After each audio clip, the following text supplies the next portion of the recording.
दुनिया में तहलका है कि एफआईआई इंडियन स्टॉक मार्केट को बेच रहे हैं, लेकिन वैल्यू रिसर्च की रिपोर्ट हमें सच बताती है कि एफआईआई कुछ ऐसे स्टॉक्स के अंदर अपनी पोजीशन बिल्ड कर रहे हैं जो कि अंडर वैल्यूड है। और ये सारे स्टॉक्स ऐसी इंडस्ट्री में काम करते हैं जो कि सनराइज सेक्टर में आती है। दोस्तों, स्टॉक मार्केट में एक पुरानी कहावत है, follow the money not the crowd. इसका मतलब ये है कि एक रिटेल इन्वेस्टर आपके और मेरे जैसे को जब तक कोई न्यूज पता चलती है कि किसी कंपनी को एक बड़ा कॉन्ट्रैक्ट मिल चुका है, तब तक फॉरेन इंस्टीट्यूशन इन्वेस्टर और हमारे म्यूचुअल फंड वाले लोग वहां पे पोजीशन बिल्ड कर चुके होते हैं। इसलिए एफआईआई का डेटा हमारे लिए बहुत इंपॉर्टेंट हो जाता है, क्योंकि इससे हमें यह पता चलता है कि स्मार्ट मनी कौन से सेक्टर और कौन से स्टॉक के ऊपर बुलिश है।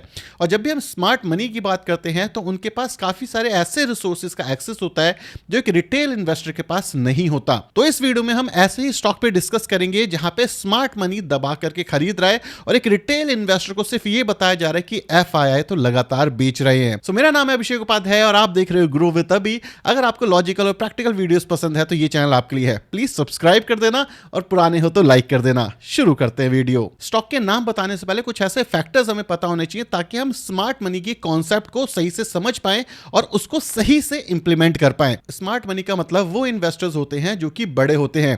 ज्यादातर सिनेरियो में एफआईआई मतलब फॉरेन इंस्टीट्यूशन इन्वेस्टर या फिर डीआईआई मतलब डोमेस्टिक इंस्टीट्यूशन इन्वेस्टर, जिसको हम म्यूचुअल फंड वाले कहते हैं, वो होते हैं। अब जब भी एफआईआई और डीआईआई किसी भी स्टॉक के अंदर पोजीशन बिल्ड करते हैं तो वो काफी सारा पैसा डालते हैं, मतलब उस स्टॉक के पीछे अच्छी खासी रिसर्च की होती है। और अगर हम ब्रॉडर मार्केट का डेटा हमेशा देखेंगे जहां पे एफआईआई लगातार बेच रहा है, आपको ये पैटर्न देखने को नहीं मिलेगा।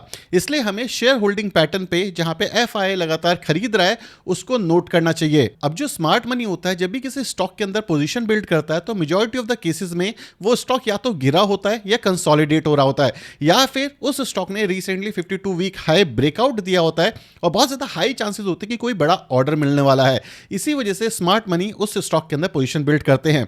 लेकिन क्या इसका मतलब यह है कि स्मार्ट मनी कभी फेल नहीं होते? नहीं। जब भी हम एफआईआई या डीआई की बात करते हैं, वो particular basket of stock choose करते हैं और अपने ओवरऑल पोर्टफोलियो को 1%, 2%, 3% के हिसाब से डिवाइड करते हैं।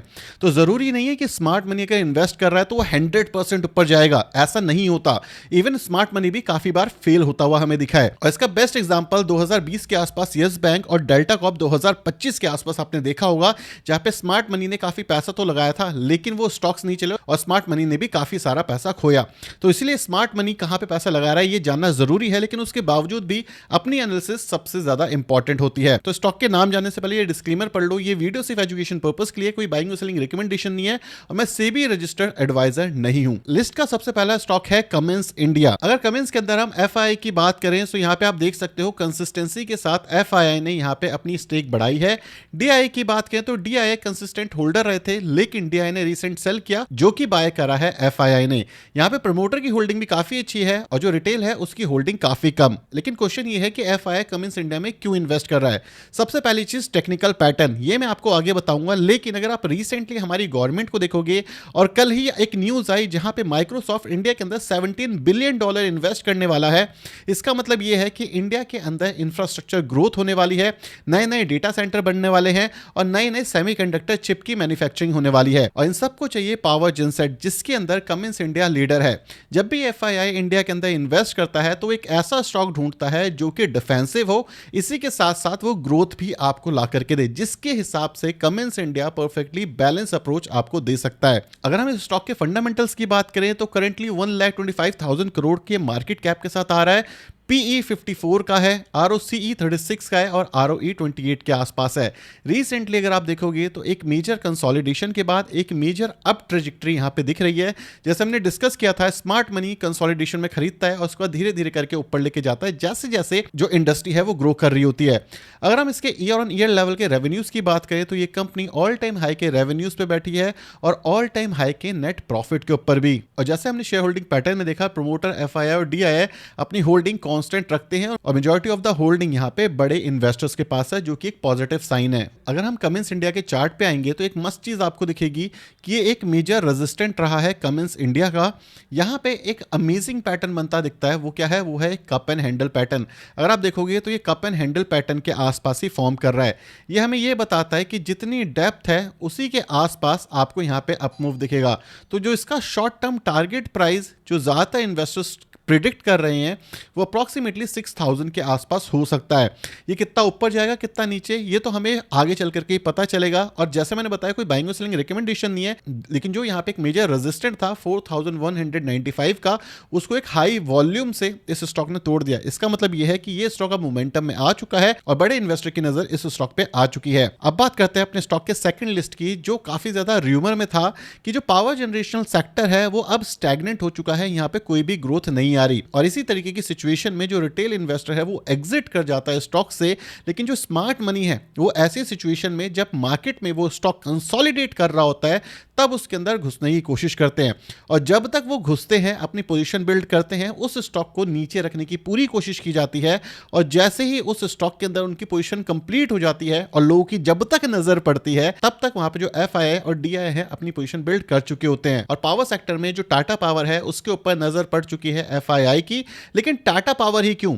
टाटा पावर सिर्फ पावर जनरेशन में नहीं है, ये ईवी स्टेशंस का टारगेट लेकर के चल रहे हैं। 2025 तक 1 लाख ईवी स्टेशंस लगाएंगे और काफी तेजी से इसको एक्सपेंड करेंगे। इसी के साथ साथ सोलर रूफ के अंदर भी इनका जो बिजनेस सेगमेंट है ये एक्सपेंड हो रहा है। अगर हम टाटा पावर की बात करें तो 1,21,000 करोड़ के आसपास का मार्केट कैप है, पीई 30 का है। और अगर हम आरओसी की बात करें 10 और आरओई यहां पे 11 का है। डेट टू इक्विटी यहां पे ज्यादा है क्योंकि अगर हमें एक्सपेंड करना है तो ज्यादा डेट लगता है क्योंकि ये हाई कैपेक्स बिजनेस में से आता है, जिस वजह से यहां पे डेट टू इक्विटी ज्यादा है। अगर आप देखोगे यहां पे क्या हुआ, लास्ट 1 साल में इस स्टॉक को कंसोलिडेशन में रखा गया। लेकिन अगर आप यहां पे शेयर होल्डिंग पैटर्न में देखोगे तो धीरे धीरे करके जो एफआईआई है उसने अपनी पोजीशन बिल्ड करी। अगर आप देखोगे जो डीआईआई है उसने पहले पोजीशन कट करी एंड अगेन बिल्ड करी। और यहां पे जो रिटेल इन्वेस्टर है उसकी पोजीशन कम हो रही है। जैसे मैंने बताया कि रिटेल इन्वेस्टर ऐसी सिचुएशन में छोड़ करके भाग जाता है। अगर हम प्रॉफिट एंड लॉस की बात करें, जो टॉप लाइन ग्रोथ है वो ऑल टाइम हाई के आसपास है, जो बॉटम लाइन ग्रोथ है वो भी ऑल टाइम हाई के आसपास है। तो आई होप आपको पता चल गया हो कि स्मार्ट मनी इस स्टॉक में क्यों काफी ज्यादा इंटरेस्टेड है। और ये अभी कंसोलिडेशन में चल रहा है, लेकिन ऑल ऑफ द सडन जब स्मार्ट मनी यहां पे पोजीशन बिल्ड कर लेगा तो यहां पे एक अमेजिंग अप मूव आने का पूरा पोटेंशियल बनता जा रहा है। अब आपको अपने लिस्ट की तीसरी कंपनी बताता हूं जिसके बारे में रिटेल इन्वेस्टर तो कम से कम ही बात करते हैं, लेकिन ये स्टॉक एफआईआई का काफी चहेता है। एक शॉकिंग मैं बताऊं, इस कंपनी के अंदर 35% से ज्यादा होल्डिंग एफआईआई की है। इसका मतलब कुछ तो यहां पे ऐसा हो रहा है जो शायद आपको और मुझे नहीं पता। अब अगर मैं एप्टेस हाउसिंग के बिजनेस की बात करूं तो ये बेसिकली साउथ इंडिया में हाउसिंग लोन बांटते हैं जो कि छोटे अमाउंट के होते हैं। लेकिन बेस्ट चीज क्या है कि इनकी जो एनपीए है मतलब नॉन परफॉर्मिंग एसेट वो काफी अच्छे है, मतलब एसेट क्वालिटी अच्छी है। अगर हम स्मार्ट मनी मतलब एफआईआई की बात करें तो वो सबसे पहले किसी भी कंपनी में इन्वेस्ट करने से पहले वो सेफ्टी ढूंढते हैं और सेफ्टी के साथ साथ ग्रोथ हो तो मजा ही आ जाता है।